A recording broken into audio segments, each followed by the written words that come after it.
Ya, langsung saja kita bahas hal ini bersama dengan sejumlah narasumber yang sudah hadir di studio Apa Kabar Indonesia Pagi. Sudah ada Bang Aris Merdeka Sirait, Ketua Komnas Perlindungan Anak. Sudah juga ada Irjen Purnawen Arianto Sutadi, Penasehat Ahli Kapolri, dan juga Pak Heru Suratyo, pakar viktimologi UI. Selamat pagi Bapak-Bapak, Assalamualaikum.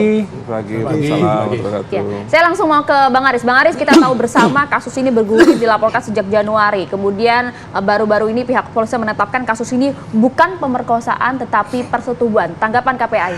Iya, jadi saya harus tertawa ya, bukan mempertawai kasusnya itu. Karena undang-undang menyebutkan setiap orang yang melakukan hubungan seksual terhadap anak ya, itu merupakan tindak pidana apapun alasannya. Dia tidak dikenal suka sama suka. Lalu apakah itu dilakukan di daerah prostitusi, apa dilakukan di ladang, atau dilakukan di tempat-tempat yang lain, itu adalah merupakan tindak pidana. Jadi statement dari Pak Kapolda itu tidak tepat gitu ya, karena kasusnya ini kan 11 orang ya. Tadi dikabarkan bahwa sudah hampir 1 tahun dan dilakukan, walaupun itu di beberapa tempat dilakukan dan sebagainya. Patokannya adalah setiap orang yang melakukan kekerasan seksual atau persetubuhan terhadap anak di bawah 18 tahun itu merupakan tindak pidana, tidak ada suka sama suka. Seperti yang saya katakan, apakah itu di daerah prostitusi misalnya, apapun latar belakangnya dari si anak itu, ya, apapun latar belakangnya, dia adalah merupakan tindak pidana. Usia patokannya ya?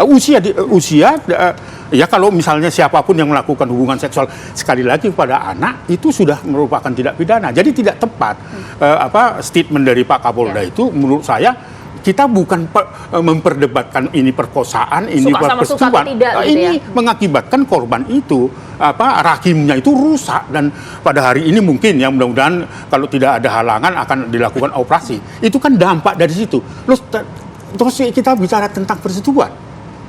Ini dilakukan oleh 11 orang, apalagi misalnya pelakunya yang seharusnya menjadi garda terdepan untuk melindungi anak, tetapi ya itu tadi disebutkan, dilaporkan ada oknum anggota BRIMOB yang melakukan itu. Nah ini jangan berdebat soal bahwa ini perkosaan atau persetubuhan. Yang jelas bahwa 11 orang itu ya secara bergantian melakukan kejahatan seksual, melakukan hubungan seksual terhadap anak di bawah usia. Ya. Itu loh kuncinya. Komnas Perlindungan Anak juga hadir langsung turun ke lapangan. Iya, sampai kemarin ya kita bekerja sama dengan UPTD PPPA ya, bahwa mereka yang melakukan pendampingan secara langsung ya, tim litigasi kita atau investigasi kita yang ada di Sulawesi Tengah itu sudah bergerak ya. Nah, tetapi sudah didahului dan direspon oleh UPTD Perlindungan Anak dan Perempuan yang ada di Sulawesi Tengah.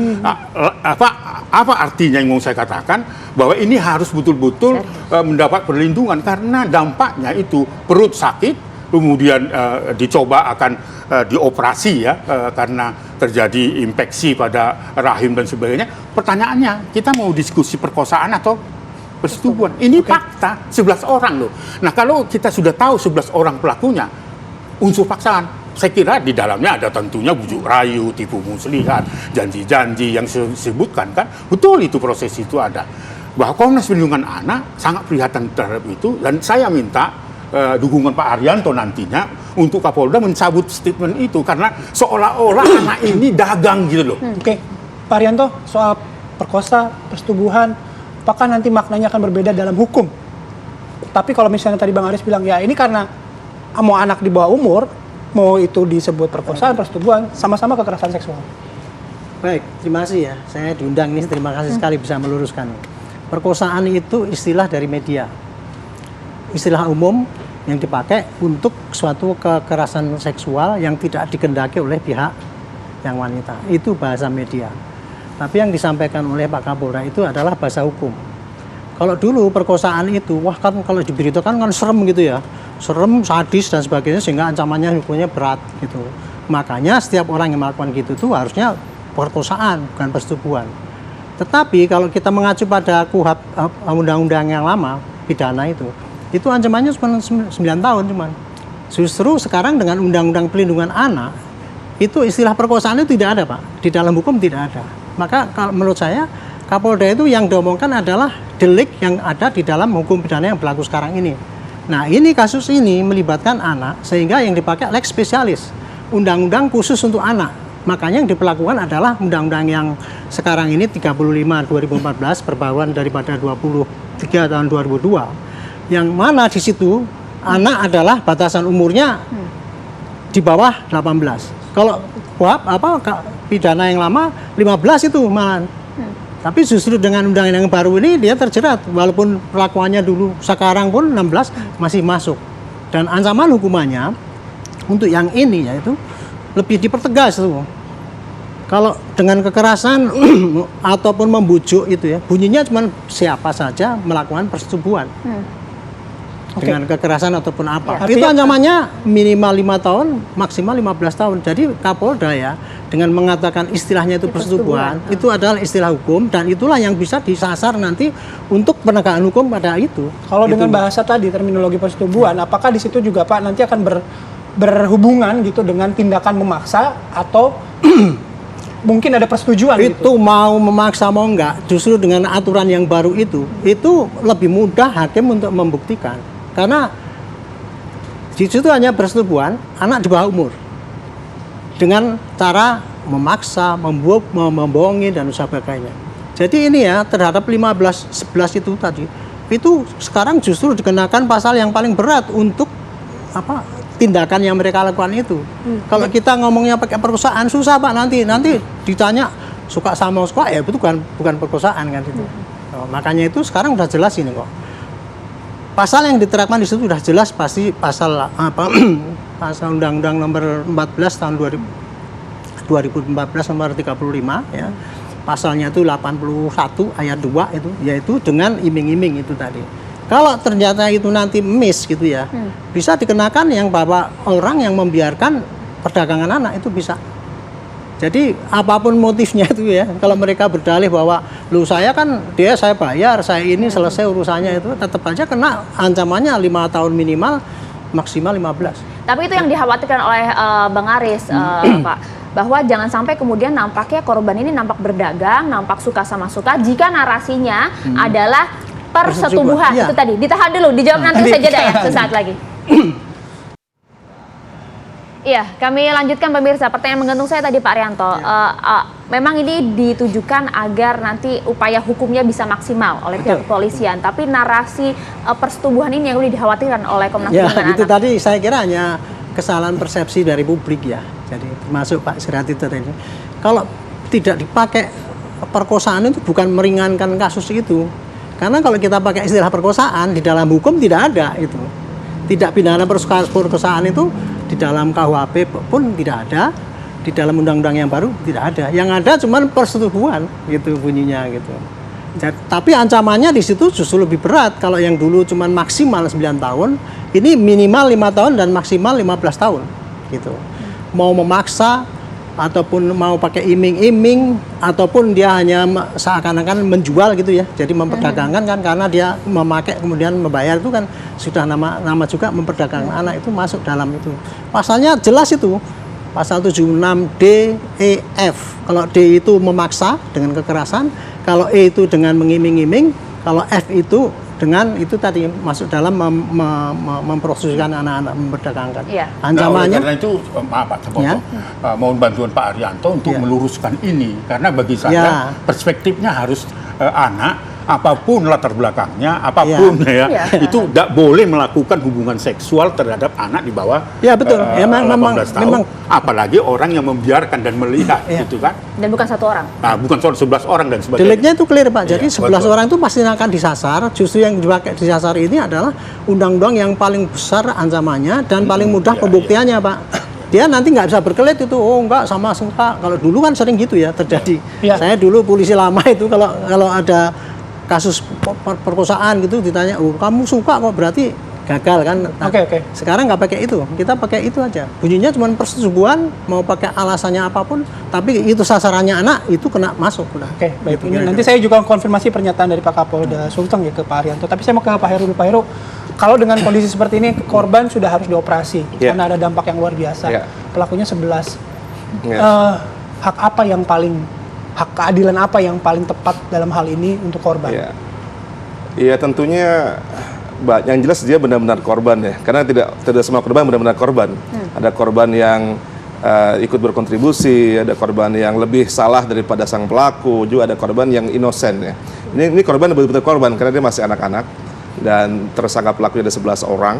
Dan ya sepakat dengan Pak Aris juga Pak Arianto bahwa memang kita mungkin masalah apakah namanya perkosaan, apakah namanya persetubuhan, dia anak-anak tidak boleh ada hubungan seksual dengan anak-anak, apakah itu terpaksa, apakah dikatakan ada konsen, tetap itu kejahatan, tindak pidana. Maka dia korban sesungguhnya adalah si anak tersebut. Apalagi kalau dia kemudian sekarang mau dioperasi, diangkat rahim, ini kan masa depan dia kan jadi terganggu ya.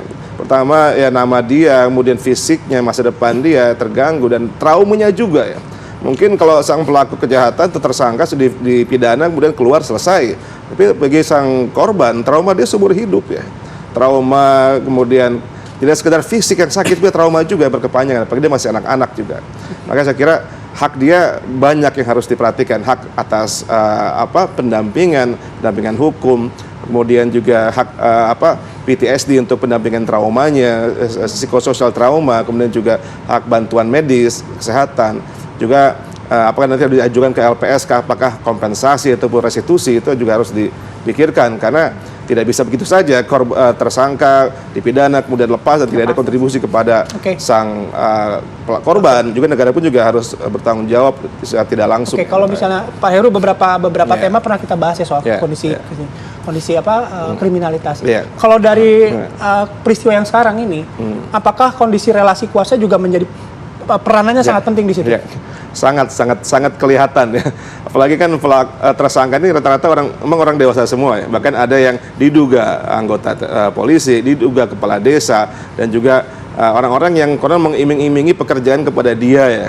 Jadinya memang dia datang dari keluarga yang mohon maaf mungkin kurang berpendidikan ataupun kurang status ekonominya kurang bagus, maka dia perlu pekerjaan itu. Tapi dia juga minor dan dia orang masih kecil sehingga tidak punya bergen yang setara ya, dari sisi usia, dari sisi status ekonomi, pendidikan. Maka sejak awal sudah terjadi relasi kuasa sudah terjadi di situ, membuat kedudukannya sangat rentan dan sangat lemah sehingga di abuse bergantian berbulan-bulan oleh 11 orang berbeda-beda. Itu luar biasa sadis sebenarnya. Ya itu udah benar-benar korban tadi kalau Anda sampaikan. Tapi mengenai narasi ini dari pemerkosaan awalnya di media kemudian diluruskan oleh Pak Kapolda menjadi persetubuhan. Apa dampaknya bagi korban dengan perbedaan narasi ini? Kita tahu mungkin publik menginterpretasikannya dengan berbeda. Iya, memang intinya itu tindak pidana. Kalau perkosaan mungkin di pasal 285 KUHP. Sementara kalau di undang anak kan sudah lebih betul kata Pak Arianto lebih panjang hukumannya itu. Ancaman hukuman dari 5 sampai 15 tahun. Kemudian ada juga pemberatan tambahan sepertiga masa hukuman. Kalau kita lihat di perubahan kedua Undang-Undang 23 tahun 2002 itu ada tambahan pemberatan apabila pelakunya orang-orang yang memang seharusnya yang membina dia ataupun ada kepala desa pula ataupun diduga anggota Polri juga. Harusnya orang-orang yang bukan dalam kedudukan untuk mengabuse seorang perempuan, tapi juga harusnya melindungi. Mungkin ada tambahan pemberatan sepertiga lagi. Jadi kalau kita rujuk pada pasal tadi 76D junto pasal 81 dari Undang-Undang 17 tahun 2016 itu hukumannya memang lebih berat gitu ya. Kalau perkosaan sekarang ada undang-undang KUHP yang baru pun belum berlaku, masih 3 tahun lagi. Namun memang tadi kesulitannya ketika membuktikan tentang unsur paksaan tadi, apakah ada paksaan, tidak ada paksaan dan sebagainya. Jadi memang mungkin sebenarnya perkosaan juga sih kalau dalam bahasa umum perkosaan ya. Yang jelas ada unsur paksaan dan korban tidak dalam posisi itu bisa memberikan konsen ataupun tidak karena dia anak-anak gitu. Jadi jangan bicara ini tapi dia sudah korban sesungguhnya dan ini tidak pidana karena korban anak-anak begitu. Khawatirnya kan narasinya kan nampak seperti mau sama mau. Jadi dampak psikologis terhadap korban nanti akan seperti apa gitu loh Mas? Ya memang kalau secara psikologis akan berdampak ya karena publik akan sebagian akan menjudge bahwa ini kan karena kamu juga berkontribusi karena orang kan berpikir masa sih 8 bulan masa 8 bulan mau sih masa bahkan ada yang berhubungan badan berkali-kali dengan satu orang yang sama. Orang akan berpikir dengan mudah ini pasti si perempuan juga berkontribusi. Namun ketika dia masih anak kita tidak bisa menggunakan pemikiran seperti itu karena dia tidak dalam posisi untuk bisa memberikan persetujuan secara psikologis, juga secara sosial dan juga secara hukum gitu. Jadi semestinya harus victim based justice ya, harus keadilan ini sistem peradilan harus berpihak kepada korban. Baik.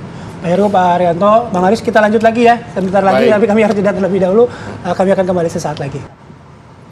Anda kembali di Apa Kabar Indonesia Pagi, kita lanjutkan kembali perbincangan. Mungkin tadi Pak Arianto sudah menjelaskan begitu ya, mau penggunaan katanya persetubuhan, pemerkosaan, dampak terhadap pidana kepada pelaku akan tetap sama gitu. Tapi ketika kita berbicara dengan statement yang disampaikan oleh Kapolda gitu, saya mengutip ya Pak ya, dalam perkara ini tidak ada unsur kekerasan, ancaman atau ancaman kekerasan, termasuk juga pengancaman terhadap korban. Ya. Dalam kaitan dengan dilakukan secara bersama-sama, dari pemeriksaan pun sudah jelas dan tegas bahwa tindakan pidana ini dilakukan berdiri sendiri, tidak dilakukan secara bersama-sama. Nah, ketika statement ini keluar kan, akhirnya narasi yang berkembang di publik seolah-olah korban jadi terpojokan gitu. Karena tidak ada kekerasan, tidak ada ancaman. Bukan hanya sekedar direndahkan martabatnya. Nah. Seolah-olah tanda petik jualan gitu. Jualan. Ya kan? Ini 11 orang loh, dan mengakibatkan itu tadi kondisi tubuhnya itu rusak. Kita bisa bayangkan itu. Seperti apa kata Pak Arianto itu, ketika itu misalnya dibuktikan seperti itu, bisa ditambahkan sepertiga kan. Apalagi itu mengakibatkan cacat seumur hidup kan Pak. Masih ada kata itu. Sekali lagi saya mau katakan, saya dengan rasa hormat saya dengan Pak Kapolda dicabut statement itu. Dijelaskan seperti apa yang dijelaskan oleh Pak Arianto. Karena apa? Di undang-undang pidana kekerasan seksual itu jelas kok kategori apa yang disebut dengan kekerasan, apa yang disebut dengan perkosaan, persetubuhan dan sebagainya. Itu undang-undang yang baru itu. Maka menurut saya mendukung bagaimana Kompolnas mengatakan harus dijerat lewat undang-undang TPKS dan undang-undang perlindungan anak gitu loh. Karena saya tidak bisa terima sampai hari ini. Saya mengerikan ya. Saya kalau mau menangis gitu. Karena beberapa waktu juga saya menangani ini. Kalau itu direndahkan martabatnya oleh penegak hukum, no way. Saya akan tetap berjuang mengatakan itu adalah perkosaan yang dilakukan oleh 11 orang dengan cara paksa. Apakah dia bujuk rayu dan sebagainya. Yang jelas bagi saya, bagi Komnas Perlindungan Anak, setiap orang yang melakukan persetubuhan terhadap anak di bawah umur pidana. Apalagi yang melihat gitu loh. Nah, tadi kan sudah dijelaskan Pak Arianto dan sebagainya. Itu harus diluruskan. Kalau tidak nanti para penegak hukum di daerah mencontoh itu seolah-olah setiap kasus kejahatan seksual adalah persetubuhan. Ada serangan persetubuhan, ada bentuknya sodomi dan sebagainya kan. Tetapi kembali lagi Mas Bayu, kita harus melihat definisi kekerasan seksual itu yang ada di Undang-Undang Tindak Pidana seksual yang sudah baru disahkan gitu. Prinsipnya seperti itu ya. Pak Arianto. Ya, bagi saya inilah suatu tantangan bagi polisi ya. Dia bekerja itu tidak hanya cukup menyidik dan kemudian menerangkan pada masyarakat, tapi dia harus bekerja meyakinkan masyarakat bahwa yang terjadi itu adalah seperti ini. Kapolda menerangkan itu kemarin itu teknis hukum, mengenai hukum itu pengertiannya begini gitu. Tapi konotasi daripada masyarakat menggradasikan antara tadinya kejahatan perkosaan yang sadisme itu ya, kemudian diturunkan menjadi sebenarnya persetubuhan. Dimana kalau persetubuhan itu kalau suka sama suka bukan kejahatan, kan seakan-akan kayak gitu. Padahal yang diterangkan oleh Pak Kapolda itu adalah yang terjadi itu begini, maka menurut konstruksi hukum ini istilahnya ya persetubuhan. Tapi itu tadi Pak yang disampaikan oleh Bayu, disebutkan oleh Pak kalau tidak ada kekerasan, tidak ada unsur paksaan, itu yang kemudian membuat keluarga korban ya, yang betul. Karena definisi perkosaan itu kan persetubuhan yang tidak ada persetujuan daripada ini gitu, tidak ada paksaan gitu ya. Kalau perkosaan itu pasti ada paksaan gitu ya. Tapi kalau persetubuhan enggak suka sama suka kan gitu. Inilah jadi Kapolda itu menerangkan memang ini bukan perkosaan tapi persetubuhan, tapi yang katanya persetubuhan di sini adalah justru diancam dengan hukuman yang lebih tinggi daripada perkosaan gitu. Jadi Pak Kapolda tidak menggradasikan ini. Cuman efeknya daripada penjelasan beliau yang teknis itu, publik menyangka bahwa ini curiga nih pasti polisi masih akan bikin ringan nih, apalagi ada oknum polisi di situ kan mau menyembunyikan. Bukan itu. Jadi intinya sekarang adalah Kapolda mungkin ya bukan mencabut ya, mungkin memberikan penjelasan ulang ya kepada masyarakat bahwa maksud saya bahwa ini persetubuhan bukan ingin meringankan perbuatan ini, tapi justru ini istilah yang cocok dengan hukum dan mudah pembuktiannya. Dan jelas itu masuk di dalam kejahatan yang ancaman hukumannya lebih tinggi ketimbang kalau saya pakai istilah perkosaan yang nanti di dalam hakim nggak bisa diterima karena nggak ada istilah hukumnya itu gitu. Jadi intinya gitu Pak. Jadi ini mungkin ya tantangan dari polisi bahwa dia itu pekerja harus bisa memberikan keterangan pada masyarakat bahwa apa yang dikerjakan itu begitu dan diterima. Jangan sampai dengan kecurigaan kan gitu. Karena sekarang ini trennya kan polisi selalu dicurigai terus mau tindakannya kayak gitu. Ini tantangan bagi polisi bagaimana cara menjelaskan pada publik itu. Jadi intinya ya, istilah persetubuhan yang diterapkan pada kasus ini yaitu berdasarkan data yang ada. Ya memang kan Kapolda menerangkan yang kejadian di mana-mana berulang dan sebagainya gitu kan, tidak ada unsur paksaan dan sebagainya. Itu bukan berarti untuk menggradasikan kejadian itu. Ya, paham. Bukan untuk merendahkan pada si korban, bukan. Tetapi ini semata adalah inilah tindakan hukum dan kita akan proses seperti itu dan pasti 11 orang itu pasti dihukum yang paling berat sesuai dengan undang-undang yang berlaku saat ini gitu. Pak Arianto, bukankah di Undang-Undang Perlindungan Anak pasal 82 ayat 1 kalau saya tidak salah tolong benarkan, pemerkosaan tidak selalu melibatkan kekerasan tapi juga ada unsur iming-iming, bahkan juga ajakan dan lain-lain. Kan di sana itu ada. yang saya sampaikan tadi, 81 ayat 1 itu. Itu persetubuhan yang dengan ancaman kekerasan. Kalau 81 ayat 2 itu persetubuhan dengan iming-iming. Kalau ayat 3 itu kalau dilakukan oleh guru, pendidik dan sebagainya, hukumannya ditambah sepertiga. Jelas hukumannya. Bahkan pasal 83 bunyinya apabila orang itu mengeksploitasi anak itu. Jadi misalkan tadi ya suka sama suka saya bayar selesai itu tetap saja hubungannya 5 sama 15. Jadi itu undang-undang yang baru itu betul-betul sudah menampung ya betapa beratnya hukuman bagi orang yang melakukan kejahatan pada anak itu untuk perlindungan anak itu. Ya, tujuannya ke sana. Iya, gitu. Ya, jadi Pak Aris, tidak harus dicabut, diluruskan saja. Saya minta dicabut karena itu akan karena saya menangani perkara-perkara seperti di beberapa daerah. jangan sampai salah persepsi. Hanya mendiskusikan ini perkosaan atau tidak. Bagi saya melakukan hubungan seksual, apakah persetubuhan, apakah perkosaan, itu adalah tidak pidana. Tidak boleh. Apapun latar belakang anak itu, ya. Apakah ini jangan sampai seolah-olah anak ini jualan kepada yang 11 itu. Ya kan ini sedang dalam investigasi kita loh ini sekarang ini. Apakah itu bersama-sama, apakah itu sendiri-sendiri? Menurut saya di antara 11 itu mengenal, apalagi dengan aparat penegak hukum di situ ada polisi dan sebagainya, pasti mereka berhubungan. Ya, di situ bisa dilihat perkosaannya, persetubuhannya dan sebagainya. Saya tidak akan mundur terhadap itu karena saya harus membela anak. Kalau saya ikut saja dengan statement Pak Kapolda, ya saya harus mundur aja dari Komnas Perlindungan Anak. Saya tidak, saya akan lakukan itu. Pembuktian itu yang penting kan itu ya Pak Arianto, pembuktian dan sebagainya. Itu menurut saya. Karena itu saya punya anak, kita semua punya cucu dan sebagainya. Kalau ini dibiarkan, wah hancurlah negeri ini. Yang saya takutkan, ya kan? Karena ini kan Pak Irjen ini ya. Jangan sampai nanti itu di kasus-kasus lain di daerah akhirnya menerjemahkan seperti itu semua kasus kejahatan terhadap anak akhirnya hancur gitu loh. Itu loh ya sekali lagi saya katakan itu. Saya ke Pak Heru dalam kondisi seperti ini perlu tidak ada perlindungan terutama bagi korban ya gitu dengan narasi-narasi yang berbeda. Ya. Gimana Pak Heru? Ya pasti ya.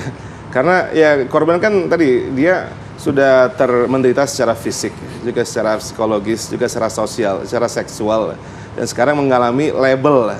Label juga bagian dari penderitaan ataupun stigma, dan dia tidak dalam posisi itu bisa defense, bisa membela karena dia masih minor, masih anak-anak. Jadi tiba jaringan ke media pula, dia bukan seorang influencer. Mungkin kalau dia seorang influencer dia cepat sekali bisa defense, tapi dia ya tinggal mohon maaf di Sulawesi Tengah, mungkin juga jauh dari media dan segala macam. Maka kita yang harus membela dia ya, kita entah yang negara, termasuk LPSK juga karena beliau juga korban ya, dia juga korban, juga ya pihak kepolisian, pengadilan, kejaksaan yang bersama-sama menegakkan keadilan buat yang bersangkutan ya. Karena terutama yang tadi stigma tadi memberat ya, tadi sampaikan Pak Aris tadi.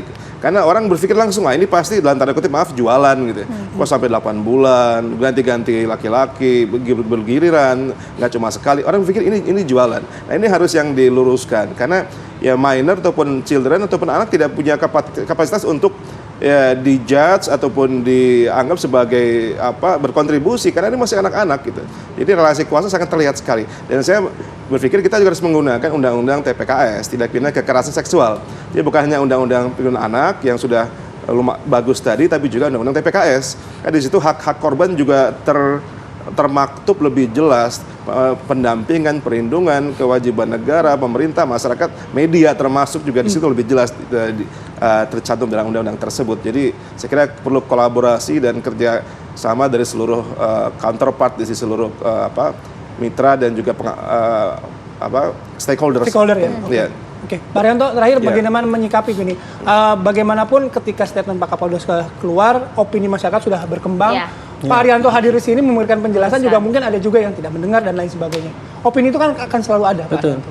Bagaimana ini, Pak? Ya itu merupakan suatu tantangan bagi Polri ya. Jadi dimanapun polisi menjabat sekarang, coba saya sampaikan pada polisi ini ya.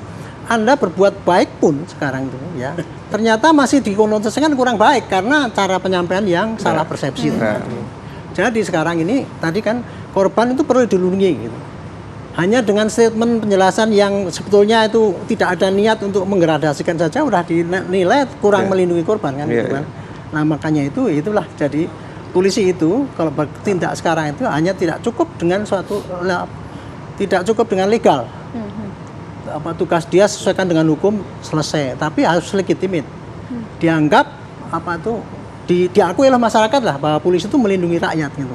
Nah, caranya di sini itu tadi memberikan penerangan pada masyarakat, jangan sampai menimbulkan keresahan masyarakat ya seakan-akan kok korban malah nggak dilindungi itu. Ya. Padahal saya yakin lah Kapolda arahnya nggak ke situ. Tapi Harusnya ada koreksi berarti dari Kapolda ya? ya ini untuk introspeksi Pak Kapolda tadi bahwa dia sudah berbuat maksimal, tapi ternyata masih dinilai negatif oleh masyarakat atau salah persepsi. Nah, ini mestinya ditambahin lagi dengan supaya tidak terjadi salah persepsi itu tadi. Misalnya ada yang mengatakan saya mengatakan ini bukan perkosaan, ini bukan karena saya ingin menggradasi, tapi ini kenyataannya begitu, tetapi saya justru memakai istilah ini, istilah hukum yang itu bisa disasar untuk menjatuhkan hukuman seberat-beratnya pada dia, kan gitu. Gitu. Jadi kira-kira kalau kayak gitu penjelasannya kan jadi jelas gitu ya, Bang. Iya, karena memang ancamannya bisa hukuman mati loh, gitu loh. Jadi ini kasus ini adalah extraordinary crime gitu. Jadi jangan main-main terhadap definisi itu karena itu akan mempengaruhi publik dan maka perlu dijelaskan. Karena saya takut itu jangan nanti diartikan seperti itu di kasus-kasus lain di beberapa tempat, itu yang khawatir gitu loh. Nah, oleh karena itu karena ini ancamannya bisa hukuman mati, maka harus serius. Nah, kemudian tentunya dengan rasa hormat saya dengan Pak Kapolda segera mungkin yang terduga anggota kepolisian itu segera mungkin ditahan dan ditangkap, dimintai pertanggungjawaban. Kalau itu terbukti ya. Terbukti. Baik, Bang Aris, terima kasih Pak Arianto, terima kasih Pak Heru, terima kasih. Sebenarnya kami juga sudah mencoba mengundang Kapolda kemarin dan juga Humas Polda Sulteng, tapi belum berkenan untuk hadir pagi hari ini. Sekali lagi terima kasih Bapak-Bapak. Terima kasih banyak Pak Heru, terima kasih Pak Arianto, terima kasih banyak.